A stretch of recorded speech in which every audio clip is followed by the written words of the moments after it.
nilalaglag muna nila, tapos sinasalo ulit. So, until such time na kaya na niyang mag-isa. So, ganun, no? Naiisip nila yun. So, that is built-in capacity. The same with the men and the woman. Yun ang nakalimutan natin. Yun ang hindi naiintindihan ng bawat nag-aasawa. At ito pa. Sa verse 28, sabi, be fruitful. Tapos may comma. Kita niyo yung comma? That comma is very important. Because becoming fruitful is a process. Kailangan mo dumaan muna sa proseso bago mo sundin yung next word na multiply. So ano yung fruitful na sinasabi? Iniisip ko mabuti, parang kagaya ng halaman, bago siya mamunga, meron din prosesong pinagdadaanan. Which is, kailangan natin pagdaanan. Bilang tao. Yun ang nakalimutan din natin. Na tayo ay natural creation na kailangan dumaan din sa natural process. So pag dumaan tayo sa proseso ng pagiging fruitful, then saka tayo pwedeng mag-multiply. Hindi ba nararapat lang na sabihin natin sa mga tao na, teka muna, instead of, kasi ang mga tao ngayon, pag pinasukan mo ng Bible, di ba, parang tatalikuran ka na eh. No? Isang skill na kailangan mabuo sa atin, yung pagsasabi ng isang bagay without referring to the Bible. No? Yung mas maintindihan nila para hindi magtulog pastor sa kanila. No? Pag narinig na nila yung God or Diyos, kasi iisipin nila, may Diyos mo talaga, hindi nga niya ini-improve buhay ko eh. Naging mindset ng mga Pilipino, lalo sa Christianity, to instantly expect to bless their lives without doing nothing or without doing anything. Bakit? Saan galing ba yun? Turo din kasi yan. Yung mga ninuno natin, saan galing? Doon sa mga nasa pwesto, nakaupo sa simbahan. Kagaya ng pag ka naman pakayaman, hindi mo madadala sa langit yan. Subukan mong sabihan yung isang pulubi ng ganyan. Hindi na yan aasenso kahit kailan. Kasi sinabihan mo eh.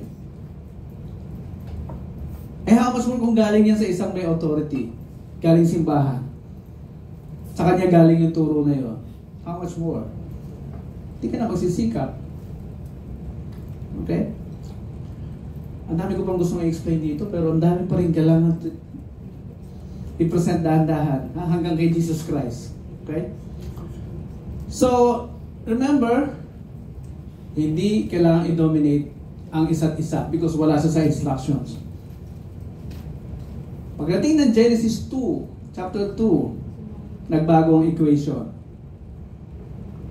Nagbagong equation.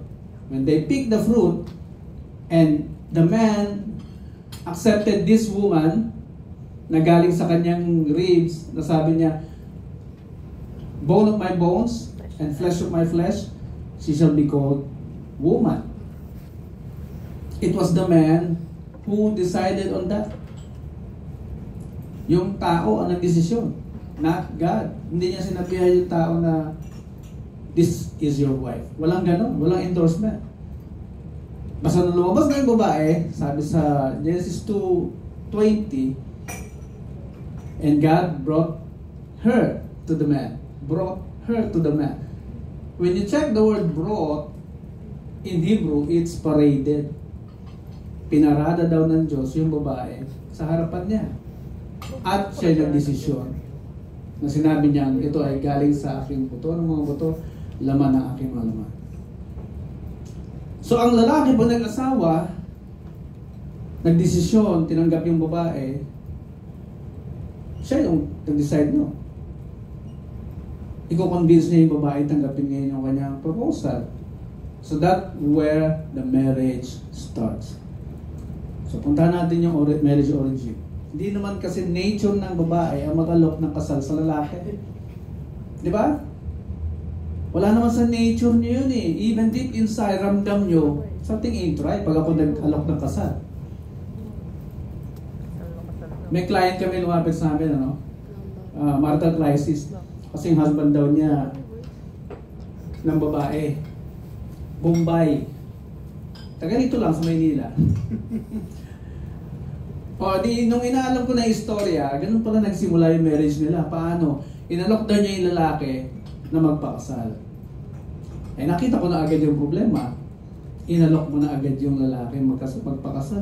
Hindi pa siya tapos mag-enjoy sa kanya pagkabinata. Pati yung baby nila, dinadala dun sa babae at pinapakilala. No? Bombay. So, nakita ko yung problema, dun pa lang. Now, the marriage origin started from the male. May nabola, pumayag. Kung wala nabola, he will stay as single. Diba? Eh dahil pumayag sa babae, tinanggap yung alok, marriage was created. Then, nagkaroon ng mga anak. We call it family. Dumami ang family sa isang lugar, we call it a community. Dumami ang communities, pwede siya lumaki bilang isang city at maging part ng nation. Okay? Now, sa isang bansa na maraming problema, hindi siya tinatawag na strong family. Maraming problema eh.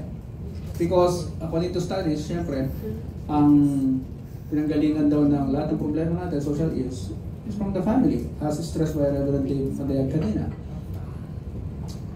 So pag umatras tayo pabalik, dahil nagsimula ang problema sa lalaki, it only means na yung lalaki yung foundation ng marriage.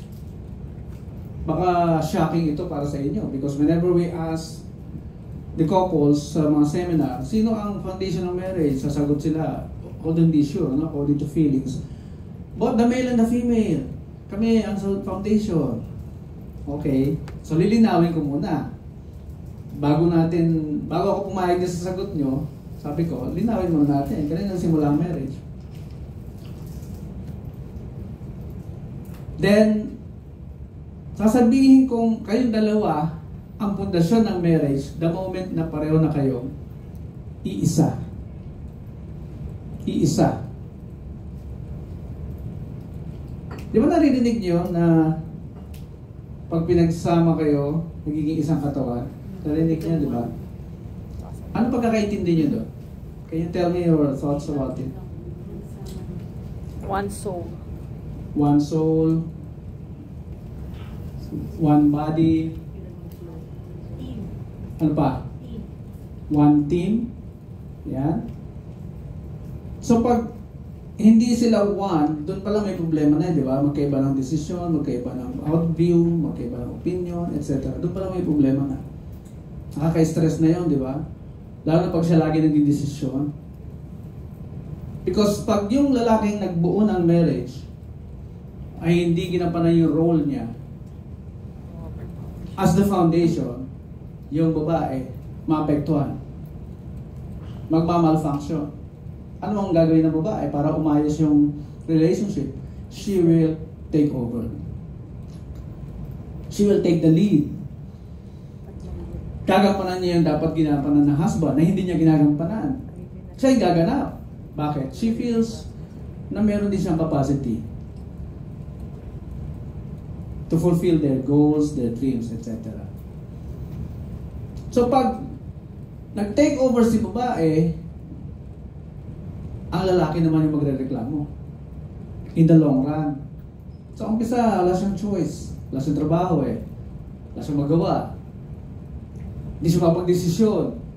Wala siyang tiwala sa sarili niya. Wala siyang choice. Etong wife determined. Sooner or later, itong husband, hindi na kukonsultahin. Bakit? Wala ka naman paninindigan eh. Hindi ka naman makapag-decide mag-isa eh. Kukonsultahin mo pa nanay mo. Wala ka rin trabaho. Tagal-tagal mo ng tambay. Pag mag-take over si wife. At magre-reklamo si husband balang araw. Bakit parang ikaw na lang nasusunod lagi? Diba? Ako yung padre ng tahanan. Ako dapat. O diba? Meron ding struggle within the personality ng lalaki. At pag di niya siya nakatiis, hindi niya na-address yung situation na yun, hindi na ibalik yung corona sa kanya ng wife niya, doon na magsisimula ang mga ibang bahay para magtayo ng sarili niyang kaharian. Because na-take over ni Mrs. yung kaharian. Na-take over ni Queen. Now, naintindihan niyo na. Okay. So, this is already given, studied, proven. Foundation ng great nation. Wala pa tayo doon. No? We are not there yet.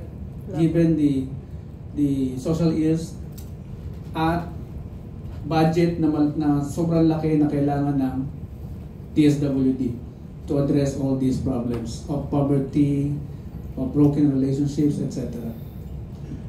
Ang global status daw ng families, nearly 4 decades between 1970 and 2008, as of Feb 2019, wala pa ako nakitang bagong status, pero this is the same as of today. Baka doubled pa, no?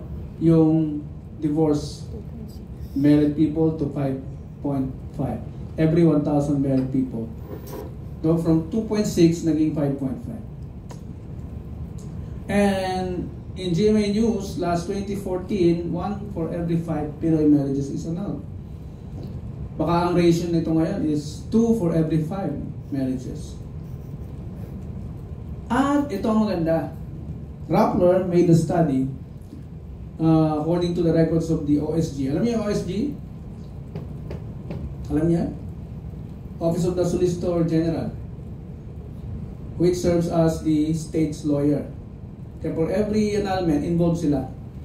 Kaya may record sila na mga pagsasama at nag-annul. So, nirecord nila na yung nagsama ng 1 to 5 years together, ang pinakamataas na bilang. 6 to 10 years together ay 26.04%. 16 to 20 years, 8.30. Then 21 to 25, 6.42. At yung mga nagsama ng 26 to 30 years together ay naging 1.89% na lang. Konti na lang. So dito ko naintindihan yung sinabi ni Mark Twain. American philosopher, sabi ni Mark Twain, you will only understand marriage when you reach a quarter of a century. What is a quarter of a century? 25 years. 25 years. And you are likened into a precious stone na tinawag natin silver. Panoorin mo kung paano gawing silver ang silver. Panoorin mo sa YouTube kung paano gawing gold ang gold. Inaalis ang impurities, inaalis ang tubig, inaalis ang mga dumi, at dinadaan sa heat, sa pressure. And that's, the more I understand marriage, the more na nakita ko, ang marriage pala is from the word gem. Gem, which means precious stone. Which is also the fusion of two elements. The male and the female, two elements, pilit na pinagsasama, pinag-iisa. Kaya sa first 5 years na pagsasama, diyan mas maraming away. Bakit? Because it is naturally designed in our bodies. Ginigising yung ating natural instinct na tayo ay maging isang katawan. Kaya sa first 5 years na yan, kailangan maalis dahan-dahan yung masasamang ugali para makasurvive kayo. Kasi ito, hindi nakasurvive, oh. Ang taas. Mga hindi nakasurvive yan, na hindi naintindihan. Teka muna, baka nagkamali ako ng desisyon. Hindi na naintindihan, kayo ay pilit na pinag-iisang katawan sa first 5 years, sa ayaw nyo sa gusto. Kaya the more pressure or heat you will experience kapag hindi ka ba fruitful, pumasok ka sa marriage. Ano ba yung pagiging fruitful? Ito yung fruitful na meron kang skill or something na pinagkakitaan mo. Na para kang prutas na hinahanap ka ng tao kahit saan ka nandun because you have this solution to their problems. Kaya dito papasok yung specialty eh. Hindi pwedeng jack of all trades ka, master of none. Okay? Meron mo dapat specialty na ikaw lang ang may ganun sa area na yun, kaya ka pinupuntahan. At yun ang magpapasurvive sa iyo, sa economic needs ng family. Kaya be fruitful first. Hindi sapat yung may trabaho ka lang eh. Okay lang kung may trabaho ka, pero tinitrain mo yung sarili mo to discover your fruit someday. Na someday, pag alis mo dyan, ayaw mo na magtrabaho, ikaw naman yung susunod na negosyante. Di ba? Hindi tayo designed to be employees eh. Kaya mararamdaman mo din eh, pag sinesermonan ka ng boss mo, masama loob mo eh. Di ba? Mararamdaman mo din, masama ang loob mo kapag yung idea mo, hindi pinakikinggan ni boss. Because that's supposed to be your idea in your own business. Because there was no employment or the concept of employer, slave, or employee from the beginning. Walang concept na ganun. The commandment is to become fruitful on your own. Kaya pag nag-fast forward tayo kay Jesus Christ, sabi niya sa Luke, the children of today is wiser than the children of the light. Ano ibig sabihin no? The children of the world today. Pag sinabi niyang world, yung nasa world, ito yung hindi naniniwala sa kanya. And yet, they flourish. Pero itong mga Kristiyano, nagugutom. Kaya ano sabi niya? Next verse sabi niya, go to these people and learn how they do it. Ayan yung mga bagay na dapat nalalaman ng bagong nag-asawa ang isang lalaki. Kaya hinahangaan niyo yung lalaki mo diskarte, di ba? Nahangaan niyo yung lalaki may paninindigan. Nahangaan niyo yung mga lalaking may pangarap. Because alam niyo kung saan pupunta yung inyong pagsasama. Eh kung pahiga-higa lang yan, panood-nood lang ng TV, how will you feel? Ha? Of course, hindi ka may inspire. Because deep inside of you, you also want to fly high. Di ba? Ayaw mo yung parang kang nasa cage, hindi ka makalipad. Na feeling mo, gusto mo rin lumipad. Pero kulong ka sa kanyang mga braso. So we always tell couples, huwag niyo pagyabang yung 10 years niyo, huwag niyo pagyabang yung 15 years niyo. Pagyabang niyo yung 25. Let's see kung masurvive niyo yan. Because you are already a precious stone. And the more you stay longer together, the more you are purified. Kaya okay papaniwala doon sa naririnig ninyong stressful ang marriage. Hindi stressful ang marriage. Sino nagpapa-stress sa marriage? Sino? O di kayong dalawa. Di ba? Yung dalawang tao ngayon na nagsasama, sila nagbibigay ng stress sa isa't isa. One day, tinanong si Jesus. Ito ang first time na tinanong si Jesus about divorce. Kasi nung time nila, talagang ang divorce mabilis. Alam niyo kung gaano kabilis? Yung mga grounds na ginamit nila during the time of Moses, pag matching ka sa harap ng dining table, the next day, pwede ka na i-divorce ng asawa mo. Oo. Another grounds, kapag may menstruation ka, hindi mo sinabi sa husband mo, tapos gusto niya, the next day, pwede ka na i-divorce. Ganon sila kababaw mag-isip. Ano pa? Pumasok sa isang room na filled with men, babae ka, pumasok ka, puro lalaki nasa room, nalaman ng asawa mo, you can be divorced later on. Ganon yung mga grounds nila.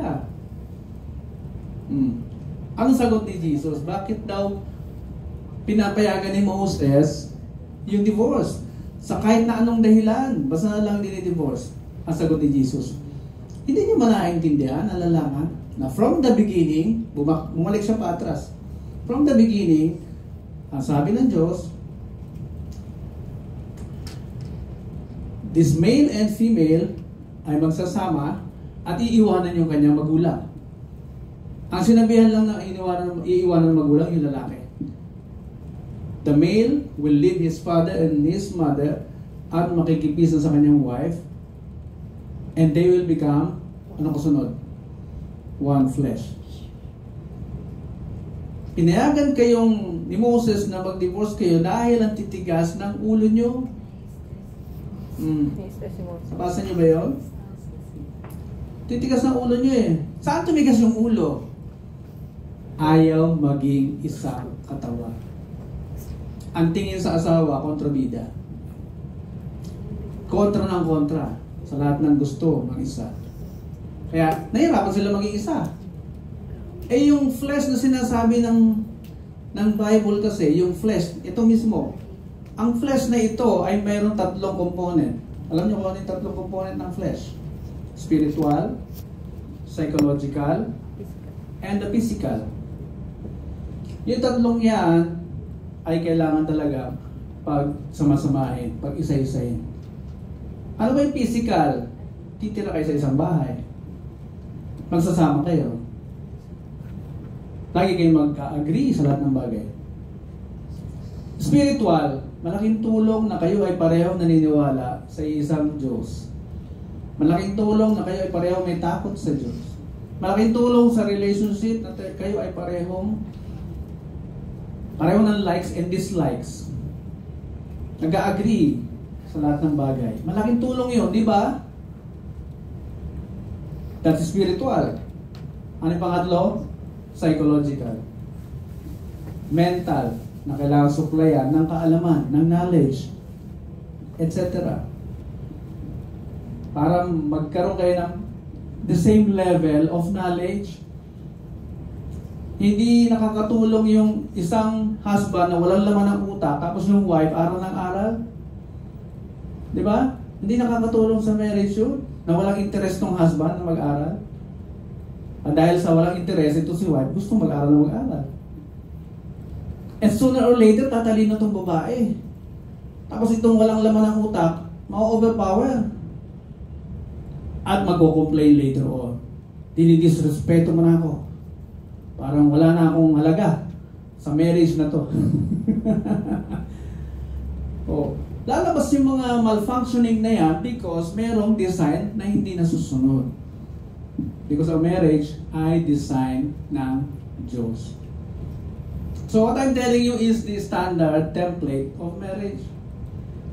Kapag hindi nasunod sa umpisa pa lang, problematic na talaga ang marriage. Okay? Social ills na nai-experience ninyo sa inyong mga LGUs, para i-solve, these are all sakit sa ulo. And the more problems we have, the more budget ang kailangan ng gobyerno. At gaya na sinabi ko kanino kukunin niya? Sa ating mga tax. Sa mataas na bilihin. Kasi tataasan din nila yung tax ng mga produktong kinokonsume natin. Diba? O ano matitira sa'yo? Iiyak ka na lang. Kaya itong effort na ginagawa namin, sobrang laki ng anong tawag doon? Yung bang suntok sa buwan. Pero masaya kami na iiwanan namin ang mundong ito na may mga iniwan kaming information sa mga tulad ninyo na pwede nyo maipasa sa inyong mga anak. Para magparami tayo ng taong functional at may tamang mentality. Because naubos na. Nawala na. That even the values education sa school, dahan-dahan na lang inaalis. Diba? Kaya iaasa pa ba natin sa teacher lahat yan? Well, let's do our part as parents. Sa bahay pa lang. Oh, lagi akong nagbibigay emphasis sa knowledge. Kasi nga, na-survey tayo as among the most ignorant people. Dinadaan nila yan sa pag-i-interview sa kalye, sa mga masasalubong nila. Ano masasabi mo sa ating konstitusyon? Walang sasagot, hindi alam. Ano masasabi mo sa nangyayari sa atin sa economy? Walang may sagot na sensible. So anong ending? Ayan. most ignorant on key issues. Anong aasahan natin sa future? Anong ipapamana natin sa mga bata? Ignorance din. Ang ignorance, tandaan nyo, pinapasa-pasa yan. Napapasa-pasa kahit di mo gusto. Teenage pregnancy, the same problem. Tayo ay damaged culture na rin. Do you know this man? Do you know this man from Singapore? Pag-aralan yung Singapore. Paano sila naging successful after the war? Mas mabilis. At na-maintain nila yung kanilang status. At dahil sa pag-maintain nila ng kanilang economic status, gustong-gusto ngayon ng mga Pilipino magtrabaho doon. Gustong-gusto natin makarating sa Singapore. Gustong-gusto natin magtrabaho doon. Why? We are curious. With a good life they have, with a good view, etc. Na hindi natin makita sa Philippines.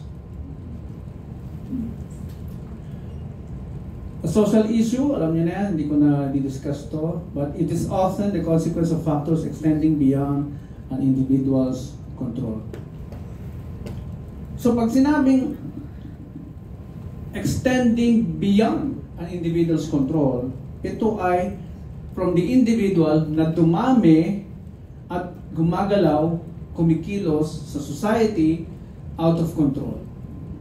Kapag sinabi natin out of control, lampas na sa boundary. Boundary ng tama. Na hanggang doon lang siya dapat. Pero lampas na. Vowsy, statistics, kahit hindi pa nangyayari, it is rising. Kahit 3 years from now, alam na nila ng PSA. Galing sa website niya. Yeah.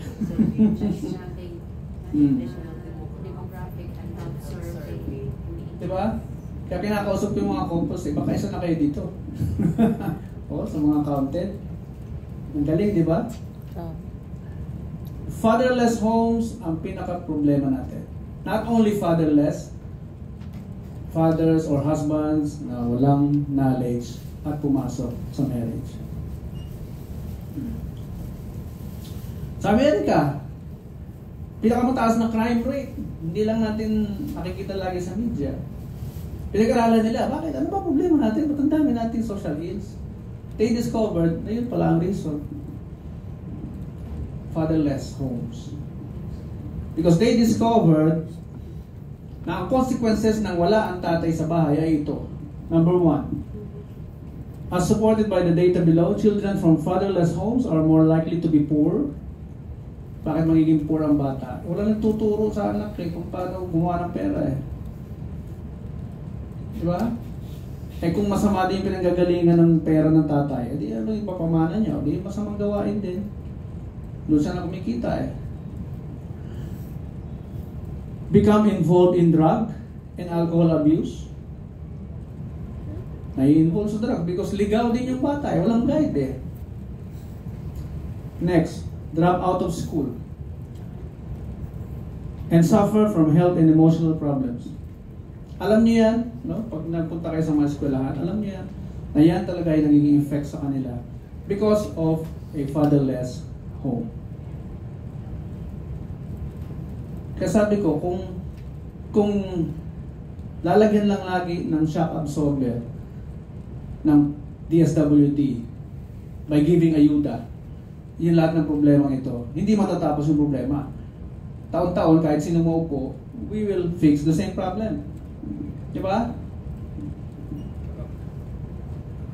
And boys are more likely to become involved in crime, and girls more likely to become pregnant as teens. Pag nakita-kita yung mga yan, gustong-gusto nila yan. Kaya yung mga babaeng nakikilala nila na ligaw din, walang father, guidance, ni-experiment nila. Kasama din nila sa mga activities nila. At hindi lang yun, ano pa ang pwede nilang kainat na, o di pa buntis. Diba? Ni-experiment sila eh. Bawa sila, pinag-uusapan natin kanina, gano'n ka-effective. Sabi ng Ateneo Studies, walang effect. The same lang. For 17 years now. Hindi kayang sindakin ang Pilipino. Right? Araw-araw mo sabihin, may bawas silo, may bawas silo, may bawas silo. Makukulong ka, makukulong ka, makukulong ka. Why effect?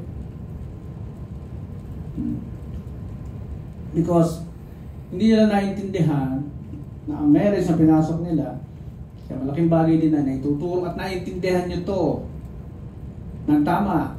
Para may pasa nyo rin ng tama na ang marriage ay special contract. Pag sinabing special, may ordinary.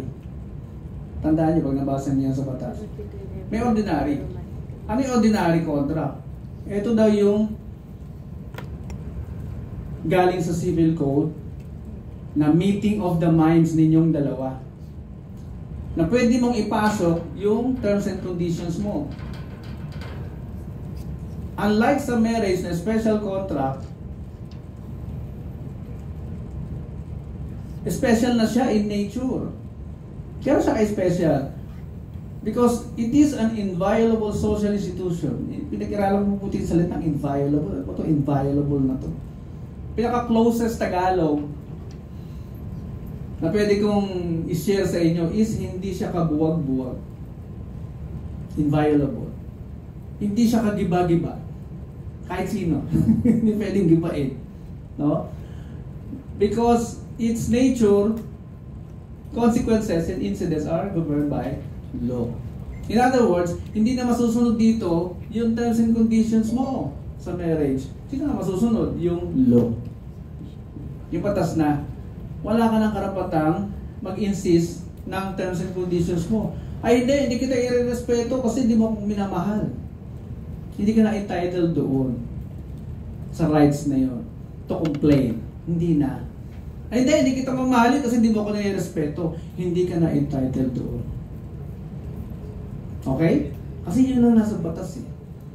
Hindi ka na pwede makapag-debate sa gusto mo. Hindi, ganito ang gusto kong mangyari sa marriage natin. Yung akin, yung iyo. Hindi marriage yun. Ang tawag doon, attorney?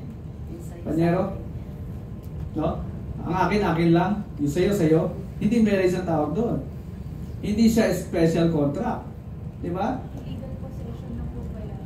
Magiging ordinary contract. Okay? Nakita nyo ngayon yung difference ng marriage sa civil contract? Ang civil contract, to tell you more about it, valid siya, kumbaga yun ang magsisilbing batas ninyong dalawa as long as hindi siya labag sa existing law, morals, good customs, public order, or public policy. So inisa-isa ko rin yan eh. Yung morals. Ano ba yung morals? Ikaw immoral, di ba? Alam niyo na yun. Immoral. Hindi ka pwede pumasok sa isang kontrata na immoral. Ang isang closest case in point na kita ko dyan, yung isang nanay, kinumit yung anak niyang dalagita sa isang foreigner. Na pag nag-18 yan, magiging asawa mo yan. Kumontrata yung nanay sa isang foreigner. Oh. Hindi lang yan immoral, kundi against the will ng bata. Diba? Oh. Good customs. Kung ano yung nakikita nyong kaugalian natin mga Pilipino na hindi bibigyan ng stress, eh, good customs yan. Okay? Ganon din yung public order or public policy. Anything na galaw natin mga Pilipino or sa society that does not affect the rights of other people, valid yung kontrata niyo. Okay? Any questions so far? Because in marriage, again, the law itself governs your marriage, not your attitude, habits, vices, or beliefs about marriage. Hindi mo pwedeng gawing basihan yung nakita mong model sa parents mo if it is not aligned in the marriage definition. Hindi mo pwedeng gawing model yung ginagawa ng tatay mo na porke na bababae siya, pwede rin naman pala. May kliyente kami ganyan 2 weeks ago. Na babae tatay niya, ngayong may asawa na siya, na babae rin siya kasi nakita niya pwede naman pala eh. Akala daw niya yun yung norms. Babae din siya. O ano ngayon, niladanas niya ngayon. O problemado siya ngayon.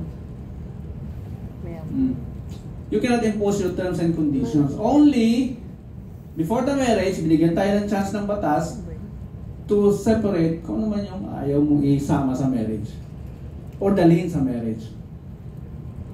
Because anything na dalhin mo sa marriage, pag yan ay nagpuproduce ng pera, pagkukuhanan ng economic needs ng marriage. Ano ba, may minana ka, binibig mo sa marriage, hindi ka nakapag-prenuptial agreement. Pagkukunan din yan ng gastusin. Okay? Eh, madalas to sa mga mayayaman, di ba? Meron siya mga pinaghirapan, tapos ito rin may pinaghirapan, ayaw na pagsamahin, pati prenuptial agreement. Pero ayon kay Dr. Miles Monroe, it is a demonic agreement. Because gumagawa na kayo ng agreement sa umpisa pa lang na magpapadivide sa inyong dalawa. It defeats the intention of becoming one together as one body. Diba? Ini-expect mo na someday. Pati naman si Shawi. Nag 6 months vacation sa Boston. Ano nangyayari sa dalawang to? Yung ano yung husband? Okay na sila. Okay, so sa second paragraph ng marriage, foundation down ng family ang marriage. So, para maging matibay yung family, kailangan matibay din yung marriage. Ibig sabihin, kasi yun ang sinasabi ng batas eh. Eh, paano titibay naman yung marriage? Eh, kailangan matibay din yung female tsaka male na nandoon sa marriage. Naintindihan niyo na po? Yes. Okay po. Dahil batas na ang masusunod sa inyong dalawa. Time check. Wala akong bilisan to. Meron pa tayo isang speaker. 3:57. 4 na. Okay. Punta na natin yung rights and obligations as spouses. Para makita nyo, ha? Again, sa family code yan, Article 68 hanggang 72. Ang rights daw, nababasa nyo kahit malayo. Can you read it? Something which one suggested the power of privilege to which one is justly entitled, like, For example, pagboto, no? Granted to us by the law. Meron tayong rights to vote, to choose a leader. Ito daw ay just claim, power or privilege na bigay sa atin bilang citizen. Rights ang tawag doon. Sa obligations naman, ito ay something one is bound to do, duty, responsibility. or responsibility. Bound. Pag sinabing bound, nakatali kamay mo. Susunod ka lang. Gagawin mo lang. I-comply mo lang. Okay? Ano ang rights na binigay sa mag-asawa? Right to defend the life and honor of the other. Nasa revised penal code siya. Wala sa family code. Ano ibig sabihin nito? Karapatan ng asawa mo, depensahan siya. Huwag mong hayaan masira ang kanyang pangalan or karangalan or mabuwis ang buhay niya. Okay? Malinaw po yun? Karapatan niya. At dapat mo ibigay yan. Na pag na-chismis halimbawa yung asawa mo, ay pagtanggol mo. No? Pag may nagtatangka sa buhay niya, ikaw yung unang magre-rescue sa kanya. Husband man yan or wife. Pangalawa, right to cohabitation. Cohabit. Pagtira sa isang tahanan. Kaya, hindi talaga advisable na pagkatapos mag-asawa, magpakasal, lilipad yung isa para mag-OFW. Hindi talaga advisable. It only means may nag-asawang hindi handa. Walang pondo eh.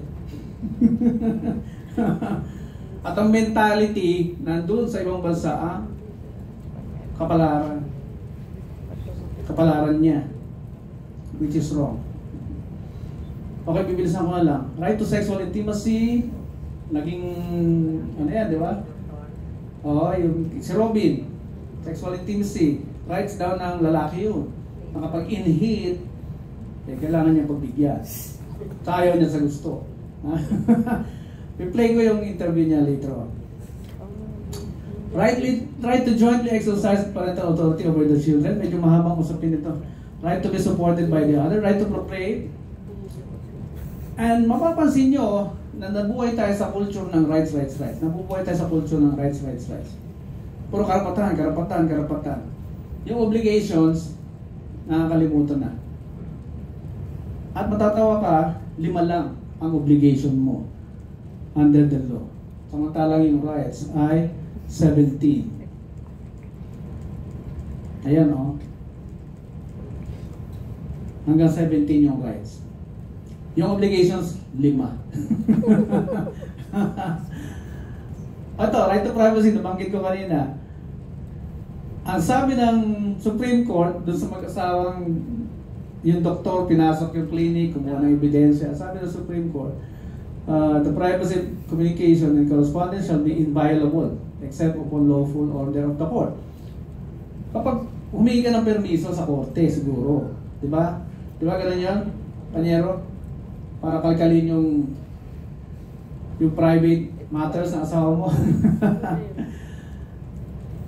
At kaya sabi dito, yung intimacies between husband and wife do not justify any one of them in breaking the drawers and cabinets of the other, and in ransacking them for any telltale evidence of marital infidelity.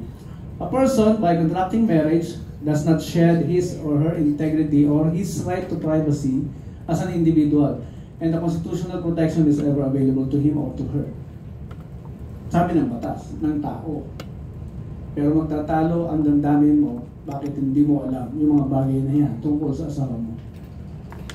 Something ain't right. And that is called natural design. Okay?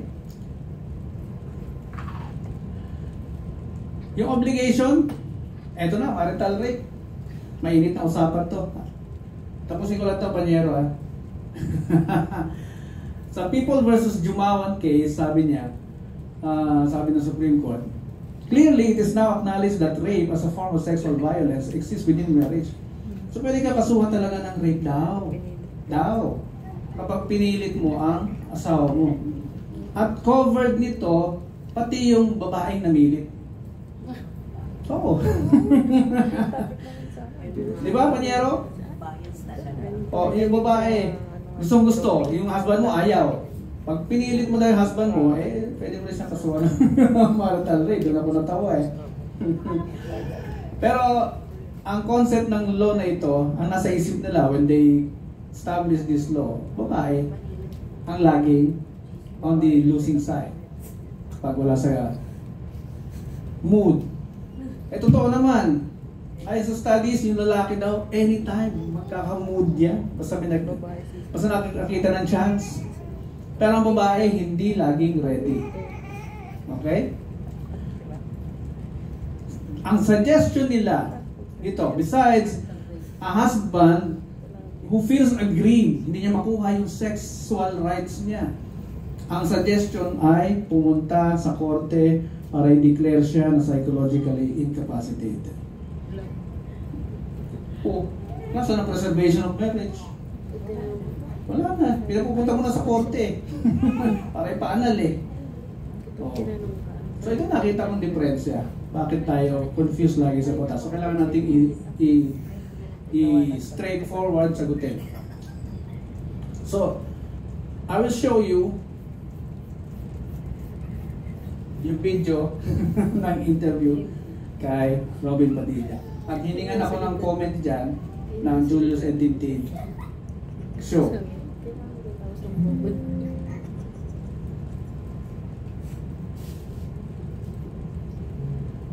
Halimbawa po, attorney, siyempre, hindi mo maaalis sa mag-asawa na ang paniwala, lalo kami, ako, meron kang sexual rights sa asawa mo So halimbawa, hindi mo naman pinipili kung kailan ka in-hit. So, paano yun? Pag ayaw ng asawa mo, so wala po ibang paraan talaga para ano yung lalaki. So paano yun? Babae ka na lang ba? Di kaso ako na naman yun. So ano pwede mo sabihin sa asawa mo? Paano